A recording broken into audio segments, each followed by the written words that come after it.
નમસ્કાર દર્શક મિત્રો, સત્યમેવ જયતે લાઈવ ન્યૂઝમાં આપ સૌનું હાર્દિક સ્વાગત છે। વર્ષ 2014માં ગાંધીનગર સીઆઈડી ક્રાઇમ બ્રાન્ચમાં ઝડપાયેલા એનડીપીએસના ગુનામાં સજા કાપ્યા બાદ ફરી નશાના કાળા કારોબારને વેગ આપવા આખી ફેક્ટરી જ બનાવી દીધી હતી અને કોઈને ખબર ન પડે તે માટે ખેતરમાં શેડ બનાવી ડ્રગ્સનું વેચાણ કરતો હતો।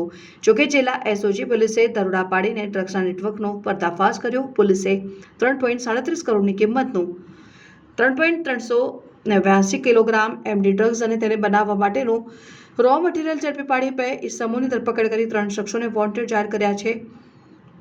વડોદરા જિલ્લાના સાવલી તાલુકામાં આવેલા મુકસી ગામની સીમમાં રાણીયા જવાના રોડની બાજુમાં આવેલા એક ખેતરમાં જગદીશ મહિડા નામનો ઈસમ ખેતરમાં શેડ બનાવી પ્રેમચંદ મહંતો નામના બીજા ઈસમ સાથે ભેગા મળીને નશાકારક પદાર્થ મેફેડ્રોન સિન્થેટિક ડ્રગ્સ ફેક્ટરીમાં બનાવી વેચાણ કરી રહ્યું છે। જે ચોક્કસ માહિતીના આધારે એસઓજી પોલીસે દરોડા પાડ્યા હતા, જેમાં એસઓજી પોલીસ પણ ચોંકી ઉઠી હતી। તપાસના અંતે ફેક્ટરીમાં નશાકારક માદક પદાર્થ મેફેડ્રોન 3 કિલો 389 ગ્રામ કિંમત ₹3 કરોડ 37,90,000 તેમજ ડ્રગ્સ બનાવવા માટેનું ₹1,73,112 કિંમતનું રો મટીરિયલ અને અન્ય સાધન સામગ્રી મળી આવી હતી। સાથે જ 825 ગ્રામ શંકાસ્પદ પાવડર પણ મળી આવ્યો છે।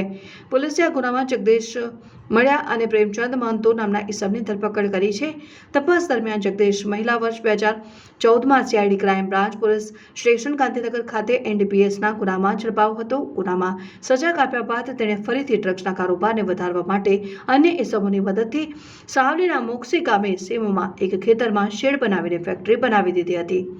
પોલીસે બંનેની ધરપકડ કરી છે, જ્યારે કોરવા વિસ્તારના ચિરાગ પટેલ, બિહાર ઔરંગાબાદના વિપુલ સિંહ અને તેની સાથે આવેલા એક અજાણ્યા ઈસમને વોન્ટેડ જાહેર કરવામાં આવ્યો છે। હાલ એસઓજી પોલીસની 15 કલાક ઉપરાંત ચાલેલી આ તપાસમાં હાલ પૂરતા આ 5 શખ્સોની સંડોવણી બહાર આવી છે। જોકે હજી પણ મોટા માથાના નામ ખુલે તેવી શક્યતા સેવાઈ રહી છે।